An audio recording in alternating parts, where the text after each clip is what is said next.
Before we get into today's edition of Just the Truth, let me tell you about the latest special from Mike Lindell at MyPillow. The standard MyPillow, normally $49.98 for a limited time only, just $14.88 with promo code Joey. Go to MyPillow.com, click on the radio listener specials, and see all the specials. There's a limited quantity of just 10 at this special price. That's $14.88 with promo code Joey. Thanks for joining me in the PhD Weight Loss Studio. To lose weight for the last time, visit myphdweightloss.com. In his first address to a joint session of Congress in his second term, President Donald Trump vowed that this will be the greatest era for our country yet. We have the highlights for you. Things got a little testy when Speaker Johnson had one Democrat who kept interrupting the president removed from the House chamber. And on the international front, Trump unveiled in his speech that Ukraine is prepared to sign off on a rare earth minerals deal and continue peace negotiations to end their war with Russia, and that his administration has caught the terrorists behind an attack in Afghanistan that resulted in the death of 13 U.S. troops. It was an eventful night where the president broke the record for the longest speech to a joint session of Congress, lasting 1 hour, 40 minutes. President Trump broke Bill Clinton's record during his 2000 State of the Union address. We have those details for you as well. I told you we'd be back. And ye shall know the truth, and the truth shall make you free. It's Joey Hudson. I wanted to name it the Joey Hudson bill, but, they don't allow you to put names on bills. But I wanted to call it the Joey Hudson bill because I know that one's been near and dear to you for a number of years. That's how it's done. Let your voice be heard. And the truth shall set you free. Here's Joey Hudson. Speaker of the House Mike Johnson, who spoke with Sean Hannity following the speech, probably summed it up best, saying that this was a speech to the American people. I loved it, Sean. It was not a speech for the mainstream media. It was a speech for the American people. And I'm sure it was received as well at home as it was there by the Republicans and the audience up in the gallery. It was really shameful what the Democrats did. I mean, they really, it was quite a spectacle. They brought shame on themselves and their party. But the American people are following what the president is delivering, and they are appreciating it, and we certainly did tonight in the chamber. And the speaker was right, wasn't he? I mean, that was a speech not to the mainstream media, not to the Democrats, but to the Americans who support Donald Trump and what he has done in this short period of time that he's been back in the Oval Office. President Trump vowed in the speech that the U.S. and his administration is going to work to take America's destiny into our own hands. And he promised that this will be our greatest era where he would fight to forge the most free civilization on earth. Trump's remarks came as he delivered this joint session of Congress, a speech similar to the annual State of the Union, but not technically the State of the Union. He declared that America is back and that the American dream is surging. Free speech in America, it's back.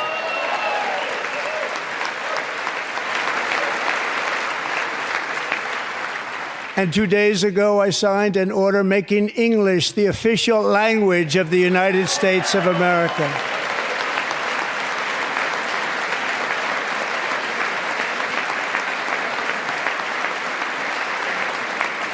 I renamed the Gulf of Mexico the Gulf of America.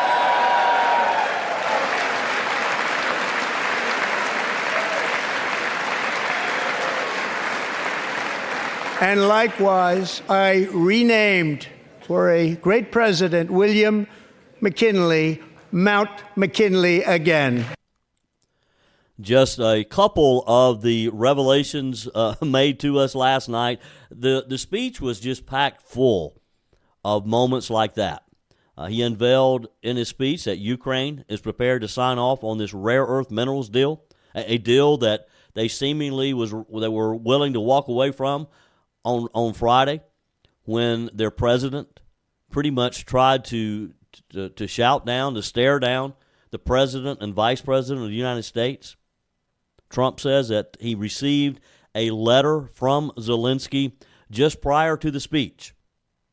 He also promised that he would drive down inflation costs, that he would wage a war on the drug cartels, as he bragged about his administration's accomplishments already in the past 6 weeks. And look, he has lots to brag about, including driving down illegal immigration at our border crossings. At one point, he talked about how Joe Biden had made excuses, that Joe Biden said that it would take an act of Congress to secure our southern border, Trump kind of smiled and he said when in fact all it took was a new president. And he got a loud round of applause. Specifically, President Trump urged lawmakers last night to beef up the funding for border security, to foot the bill for deportations, and to construct or finish constructing the wall along the U.S. southern border. He promoted that his administration has launched the most sweeping border and immigration crackdown in American history, and he's right.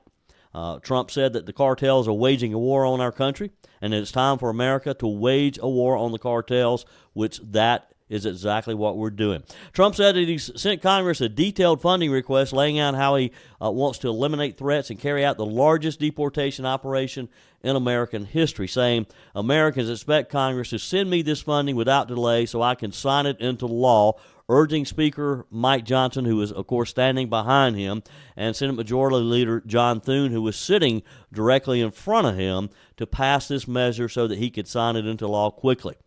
Trump also said last night his administration inherited an economic catastrophe, which we have, accusing the Biden administration of allowing the egg prices to get out of control, which they have.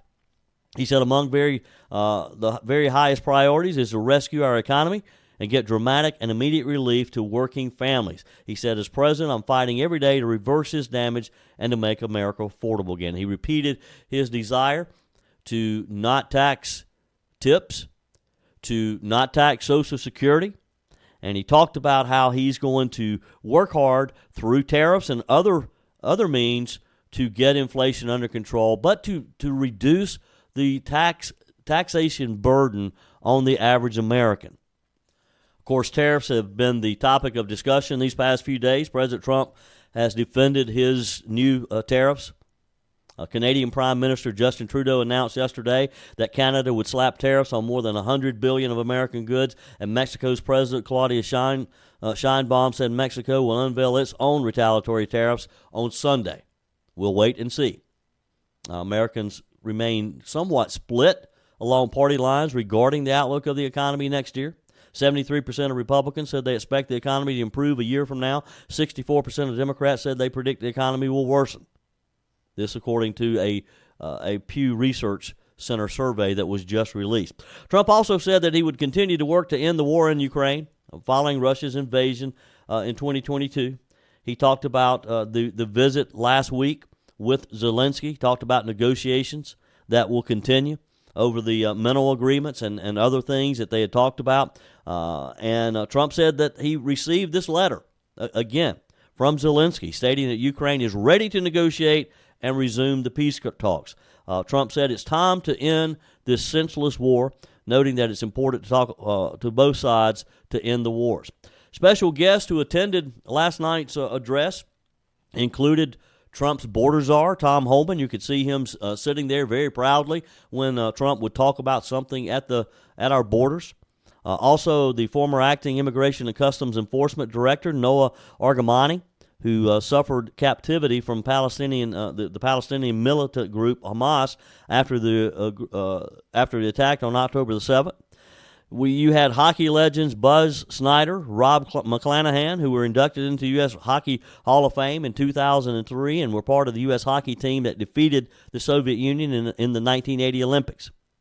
While all lawmakers are typically invited to the president's annual address, Democrats, including Senators Chris Murphy of Connecticut, Brian Schatz of Hawaii, Pat Murray of Washington, along with Representatives Don Beyer of Virginia and Alexandria Ocasio-Cortez in New York, chose to opt out of attending the speech. Look, they all should have just stayed home if they were going to act the way they acted. It was disgraceful to see how, at times, things that they should have been standing and applauding, they sat on their thumbs. Shame on them. But I guess we shouldn't expect more from them, huh? I mean, I sat there and I watched. There were times like when Trump was recognizing this a young man, and I'll talk about him a little later today, a young man who had survived cancer, survived his fight with cancer. Everybody should have been standing to their feet applauding that young man. Democrats, they sit there like bumps on a log, just like they were angry at the world. Well, it's time to get over that. I get it when he's talking about maybe some policy issues. But when you're celebrating law enforcement officers, for example, when you're selling firefighters, for example, and they're sitting there not applauding the president, again, shame on them. They should not have even been allowed in the chamber if they were going to act like that.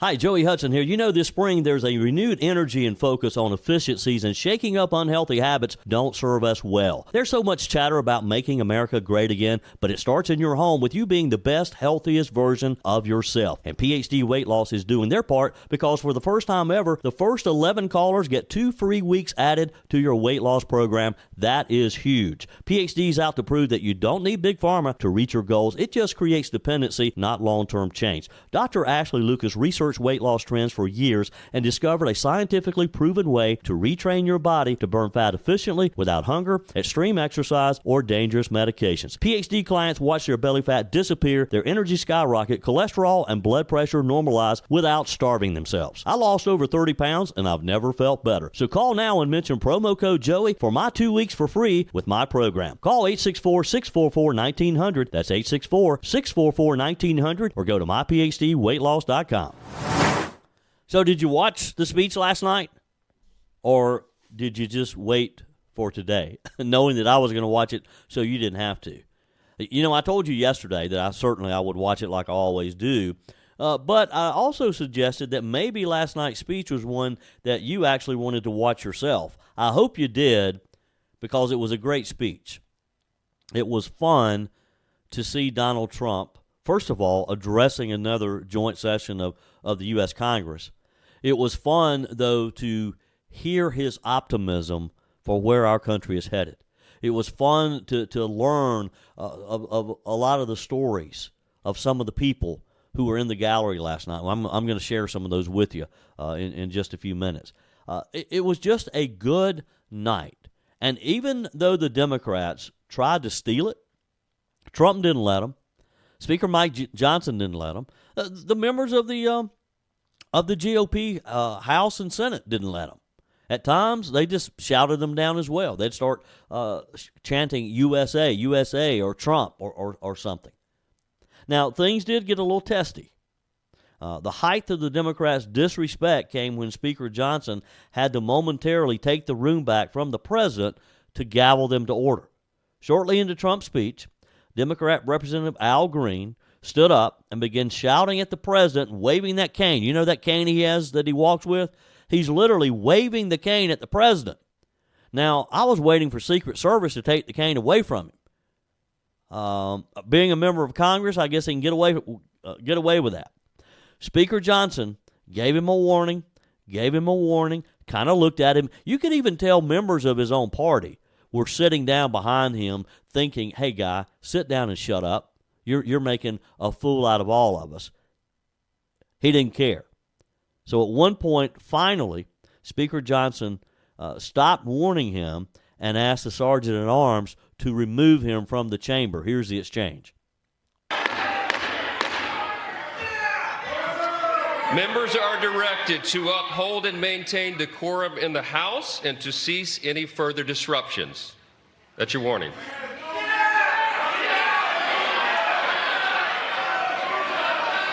Members are engaging in willful and continuing breach of decorum, and the chair is prepared to direct the Sergeant-at-Arms to restore order to the joint session.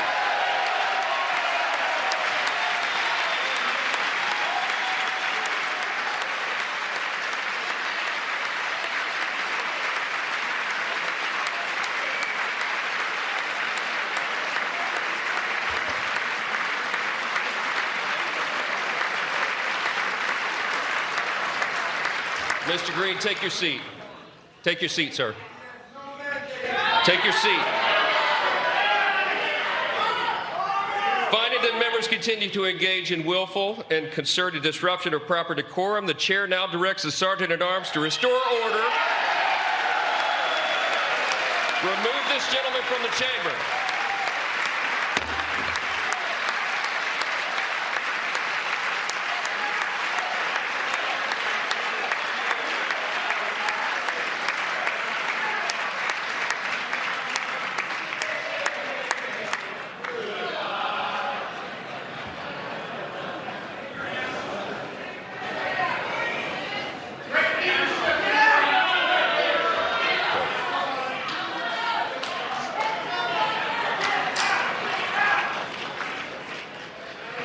Members are directed to uphold and maintain decorum in the House.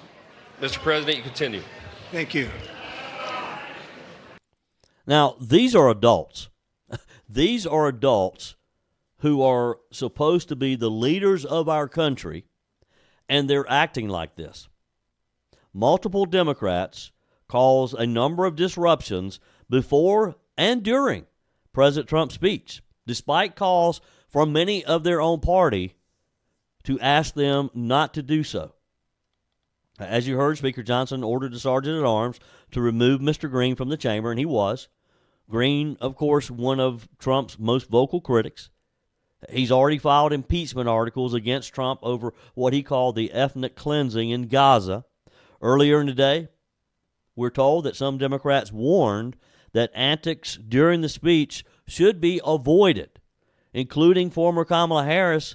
Her senior advisor, Ian Sams, wrote, "Democrats, please," in all caps, "do not do dumb," I can't say the word, "like this during Trump's speech." Former Harris 2024 senior advisor Ian Sams posted this on X, warning his party, "Don't make idiots out of yourselves." Green did. Green told reporters after being removed that he objected to Trump saying that he had a mandate. Now think about that for a minute. He objects to Donald Trump saying he had a mandate. What does he call it? He won the Electoral College by a landslide. He won the popular vote. What does Mr. Green think that is if it was not a mandate? He was quoted as saying, "I was making it clear to the president that he has no mandate to cut Medicaid." He's not trying to cut Medicaid. Mr. Green, you're starting to read your own party's talking points. Green went on to say, "I have people who are very fearful. These are poor people, and they have only Medicaid in their lives when it comes to their health care. And I want him to know that his budget calls for deep cuts in Medicaid. He needs to save Medicaid, protect it." People are going to get the health care that they deserve and that they need. This is just another example of how the Democrats just blow things out of proportion to try to win the people over. Representative Melanie Stansbury is a Democrat from New Mexico, silently protested Trump as he walked to the podium ahead of his address. You know how the president walks down the aisle after the Sergeant-at-Arms lets the speaker know that the president's there? Stansbury is the top Democrat on the House DOJ subcommittee. She held a sign up reading, "This is not normal," as Trump greeted people nearby. You could see it on the networks because she was right there on the aisle holding it up. Representative Lance Gooden from Texas, a Republican, grabbed the paper from Stansbury and threw it. Now, I didn't know who he was at first. I had to look him up. But he was standing across the aisle from her, along with other fellow Republicans, saw her holding this up, trying to make a spectacle of herself, trying to embarrass the president as he literally was a foot or so away from her. As she's holding this silly little paper up, he takes it away from her. Just like other Democrats. Did you notice the signs? And if you weren't watching, some of the other Democrats had these tacky little signs about Elon and other messages about the president. They need to just get over it because Kamala Harris lost. Joe Biden is at the beach permanently. Donald Trump is our president. So sit down, shut up, and just get over it. Your comments are welcome on the Furman Ford text line, 864-477-JOEY. That's 864-477-5639. Emails always welcome, joey@joeyhudson.com. Speaking of the Furman Ford text line, it's never been more important to support locally run businesses owned by people who actually live here in the upstate. Let me take a minute to talk with you about our friends at Furman Ford. If you're looking for a new vehicle, maybe a great pre-owned vehicle, one you could trust, or maybe you're looking to order that special vehicle. Either way, if you want a new one, a brand new one, or a pre-owned that you can trust, the folks at Furman Ford, they're there to help you. Their name is on the sign because their name is on the line, because every single transaction is important to them. Jim Furman, Matthew Furman. They do business the right way. When you stop by, when you give them a call, or maybe when you just send them a quick email, you're always going to have access to a member of the Furman Ford family. And by the way, they also offer great service, and you're not going to have to wait weeks and weeks to get it done. And you do not have had to purchase your vehicle at Furman Ford. Doesn't even have to be a Ford. They service all makes and models. Visit my friends at Furman Ford online at furmanford.com, furmanford.com. So before we move on from the disruptive behavior of the Democrats last night, particularly Representative Al Green from Texas, who was removed from the House chamber for protesting in the middle of President Trump's speech. Green and other Democrats protesting, of course, were drowned out at times by chants of USA, USA at the start of the president's remarks. You had the very enthusiastic and loud at times majority of the GOP House members there. On social media, several conservatives slammed Green and the Democrats, saying that their behavior was, quote, out of control. Former White House Press Secretary Ari Fleischer posted, "The Democrats are out of control. They're embarrassing themselves. Heckling the president, especially in a forum like this, is not how they will win." And he's right. They just haven't gotten the message yet, have they? I mean, and part of why Green said he was protesting was because Trump was talking about his mandate. Well, yes, he got a mandate. Green was particularly upset when at one point when Trump's talking about his win in November, he looks at the Democrat side of the room and talks about Kamala and kind of jokes about the fact that she lost. Well, she did. She lost badly. Senator Tom Tillis from North Carolina tweeted, "Trump won the election. Number 47. Al Green is a disgrace," he said. Turning Point, my colleague Charlie Kirk from Turning Point USA wrote on X, "Speaker Mike Johnson just ordered the Sergeant at Arms to forcibly remove Representative Al Green for breaking rules of decorum in the House chamber. Good for the Speaker. Al Green is a clown." And he did look like a clown waving that cane around again. I was waiting for a Secret Service agent to come body slam him to the floor and take the cane away from him. American Encore President Sean Noble stated on X, "Representative Al Green has been a gadfly his entire time in Congress. He purposely disrupted in order to get removed. Shameful conduct, but absolutely not surprising." Wonder why the people in that Texas district keep returning him to the U.S. Capitol. If you were living in Al Green's congressional district back home in Texas, and I get it, it obviously is a Democrat seat for him to keep getting reelected, but still, I don't care if you are a Democrat. Would you not be embarrassed if your member of Congress acted like he did? If your member of Congress literally interrupts a national speech like that, waving his cane at the President of the United States? Are you not embarrassed for him and for yourselves voting for a guy like that? Meghan McCain, the daughter of the late Senator John McCain, wrote on X, "I'm disgusted. This is disgusting behavior on the part of Democrats. Get a grip. You're in Congress." And that's my point. Hey, you are a member of the United States House of Representatives. Get over it. I mean, wow. Now, like always, if you look close enough and hard enough, you're going to find some who believe that the Democrat congressman was doing the right thing. Progressive writer, former Hillary Clinton advisor Charlotte Clymer tweeted, "Representative Al Green is a," I can't say the word, "hero." Wow. Dear White Staffers, a popular far-left social media account, posted on X, "If 77-year-old Al Green can disrupt and be removed, then every single other Democrat had a duty to do so as well. Keep them coming." Well, look, thankfully, you do have some Democrats in the U.S. House who do have a little bit of common sense, who knew that you don't interrupt the president in the middle of his speech.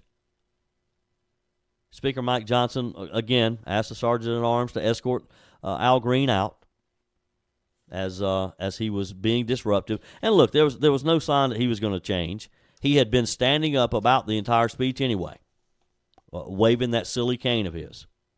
Green is, again, one of Trump's most vocal critics, and he's not going to stop. Not going to stop. He was far from the only one making a statement last night, as many of the Democrat women in the chamber wore pink Did you see that? Did you see those pink uniforms that Representative Melanie Stansbury she was wearing as she was holding that silly sign about this is not normal? Well, let me tell you what's not normal is that that pink suit that you had on looked like Pepto-Bismol. Wow. And again, these are people who are upset because the American people turned them out of office, and they can't figure out why. President Trump talked for more than an hour and 40 minutes, breaking the previous record set by President Bill Clinton's 2000 State of the Union address. It was a long speech, but it was a good speech. It didn't seem like it was almost 2 hours because it went by fairly quickly because you were literally enjoying what you were hearing. He talked for, again, an hour, 40 minutes. President Bill Clinton's 2000 State of the Union address ran for 1 hour and 28 minutes and 49 seconds. So he went by it pretty quickly, easily there. According to the American Presidency Project at the University of California, at Santa Barbara, they've tracked speech length since President Lyndon B. Johnson in 1964. Trump's speech is not technically a State of the Union, of course, since he only took office about 6 weeks ago, but his address is nonetheless the longest offered to a joint session of Congress by a president of the United States. Now, he's known to make long speeches. I mean, we saw him and we heard him at a number of campaign rallies over the past year, right? And we saw, we can remember some of those official State of the Union addresses that he came very close to breaking them then in 2019, according to this American Presidency Project. His 2019 address lasted 1 hour, 22 minutes, and 25 seconds, just shy of the hour 40 last night. That was the third longest spoken State of the Union speech in history. Trump's first State of the Union in 2018 lasted 80 minutes, and his final one in 2020 was around 78 minutes. His first address to a joint session of Congress was 2017, immediately upon taking office, which was 20 minutes shorter and took just over an hour. If you compare it to some of the other ones in history, Bill Clinton again held the title as the I guess he still does, since that wasn't technically a State of the Union. His 2000 was 1 hour, 28 minutes, 49 seconds. George W. Bush, Barack Obama kept their State of the Union addresses to about 50 minutes and 1 hour, respectively. In fact, Clinton and Trump hold the top 7 spots. There's top 7 spots for the longest State of the Union addresses. Clinton holds spots 1, 2, 5, and 7. Trump holds 3, 4, and 6. Clinton, again, the longest at 128.49. His next longest, 124.58. Trump in 2019 was 122.25. 2018, 120.32. Bill Clinton in 1999, 118.40. Trump again back in 2020, 118.04. Bill Clinton, 1998, 116.43. An hour speech is rather long. Joe Biden's 2023 got him on the list at 1 hour, 13 minutes. Lyndon Johnson's 1967 address was 1 hour, 11 minutes, and 16 seconds. And then Barack Obama in 2010, 1 hour, 9 minutes, and 20 seconds. The shortest, Richard Nixon. His 1972 speech is the shortest spoken State of the Union address on record with the American Presidency Project at 28 minutes, 55 seconds. Now, I said spoken because it's not always been the norm for the president to give the speech. In some of the early days, a president wrote his State of the Union out and just presented copies to members of Congress. Because you didn't have all the media then. I mean, he might be standing in a room speaking to Congress, but nobody else knew what he was saying. So they printed copies of it so that the media would have a copy of it, and so that people back home would be able to read about it in the newspaper, since they couldn't back then. That's the only way they could know what the president had said. Even in the early days, there wasn't even a radio. Certainly no TV. So what did you think about the president's speech last night? Those of you who saw it. I just realized I haven't even asked you. Text me. Email me, joey@joeyhudson.com. You can call the MyPillow message line. Leave me a message, 864-477-JOEY. That's 864-477-5639. Let me know what you think about it. Do you think the president really scored some points with the American people last night? Do you agree with me that the Democrats just embarrassed themselves by sitting there on their hands throughout the evening? Emails joey@joeyhudson.com. Text me. Messages are welcome on the MyPillow message line. Always use promo code Joey when you go to MyPillow.com, and you'll get the very best price available. Promo code Joey at MyPillow.com. As part of his 1 hour, 40-minute speech last night, President Trump revealed that the top terrorist suspect behind the 2021 Abbey Gate attack in Afghanistan, that killed the 13 U.S. service members, that he has been apprehended. In the Abbey Gate bombing during the disastrous and incompetent withdrawal from Afghanistan, not that they were withdrawing, it was the way they withdrew. Perhaps the most embarrassing moment in the history of our country. If not the most embarrassing, certainly right up there at the top. The Biden administration's chaotic withdrawal from Afghanistan led to the death of these 13 U.S. service members, 11 Marines, 1 Navy corpsman, 1 sailor, who had been left to defend the Kabul airport, while hundreds of Americans, tens of thousands of Afghan allies were left in the country under Taliban rule. At least 170 Afghan civilians were injured in the attack. The conservative critics like Senator Ted Cruz of Texas said that the withdrawal paved the way for adversaries such as Russia to invade Ukraine, which is probably the truth. Probably wouldn't be having this war between Ukraine and Russia had that not have happened. The Taliban claimed control of Afghanistan immediately following the withdrawal. Trump said during his speech, "I spoke to many of the parents and loved ones, and they're all in our hearts tonight. I spoke to them on the phone. We had a big call, every one of them," he said, and he talked about how they were happy, or as happy as you can be under those circumstances, he said. Their child, brother, sister, son, daughter, who was killed for no reason whatsoever, but that they're happy that the American people have not forgotten them. The families who lost loved ones during this botched withdrawal have previously and repeatedly slammed former President Biden, Vice President Kamala Harris over their deaths, including launching a scathing defense attack against Harris when she was running for president after the anniversary of the withdrawal in 2024. Parents and other loved ones claim that the administration killed my son, and that they have not seen any support from the Biden administration since then. And it's true. I mean, they basically got these families' loved ones killed. Didn't have to happen. Did not have to happen the way it did. My favorite moments in these speeches, though, and boy, Trump is a master at them, is some of the personal stories that are weaved in and out of the speech as he was making certain points last night. And there were several of these. He made a high school senior's dream come true during the speech. He focused on topics across the country that have impacted Americans personally.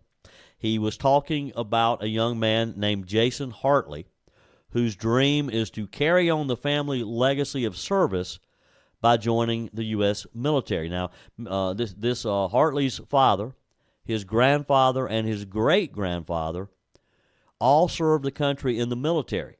His father, who died in August of 2018, also worked as a Los Angeles County Sheriff's deputy. His dream was to be accepted to the U.S. Military Academy at West Point, and as a high school senior, Hartley had already applied for admittance to this very prestigious school. Trump bragged on Hartley during the speech, mentioning his accolades as a 6-letter varsity athlete, as a brilliant student. He has a 4.46 grade point average. Both, of course, met with lots of applause from the chamber. And see, this is another example This young man deserved the applause. Did the Democrats acknowledge him? They did not. This is another opportunity for them to show that they're somewhat normal, and they sat there. They did not applaud this young man simply because the president was applauding him. Trump's praise for the teenage this teenager led to a very exciting announcement where he let Hartley know that his dream of attending West Point would be coming true. Trump said, that's a hard one to get into, and it is. He said, but I'm pleased to inform you that your application has been accepted. Well, of course it's going to be accepted when the commander-in-chief makes a phone call and says, I want this young man to go to the academy. Wow. And you could just, the guy, he didn't know what to do. I mean, he just stood there smiling. And during this touching moment, as the U.S. House and U.S. Senate is applauding Hartley, DJ Daniel, a 13-year-old cancer survivor, an aspiring police officer who Trump had already been talking about earlier, walked over. You could see him walk over behind Hartley, and they sort of did a fist pump. So earlier in the speech, Trump had recognized DJ Daniel. He's a young man. He is wearing a police uniform. He's 13 years old.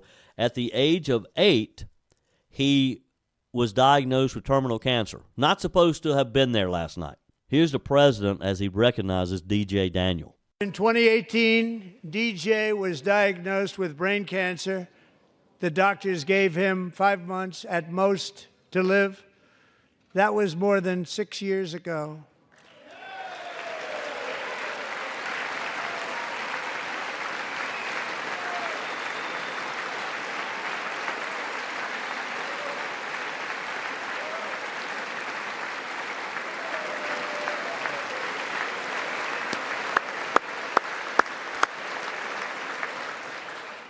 Since that time, DJ and his dad have been on a quest to make his dream come true, and DJ has been sworn in as an honorary law enforcement officer, actually a number of times. The police love him, the police departments love him. And tonight, DJ, we're going to do you the biggest honor of them all. I am asking our new Secret Service Director, Sean Curran, to officially make you an agent of the United States Secret Service.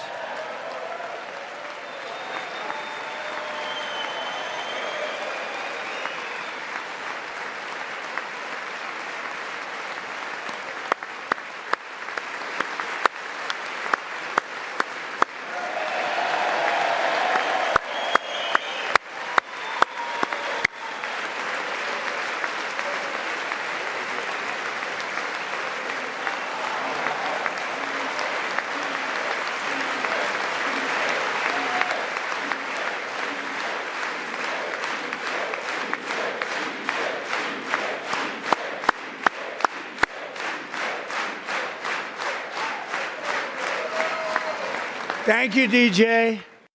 Wow. I mean, that was just another one of those special moments. And if you could have just seen this young man just smiling from ear to ear. Just a neat young guy who wants to be a police officer, wants to serve his community, and, again, has beaten all odds so far. Our prayer should be for DJ that he remains cancer-free and that he's able to really put on a uniform someday. He was seated in the House gallery, of course, with his father, who at one point lifted him above his head so that everyone could see him. And as chants of DJ erupted in the House chamber. And again, Democrats sat there, never acknowledged this young man. Now, this is another example where they could have rallied around it and have done the right thing, but they sat there as the rest of the room is chanting DJ. Director Curran handed Daniel a badge, making him an honorary member of the Secret Service.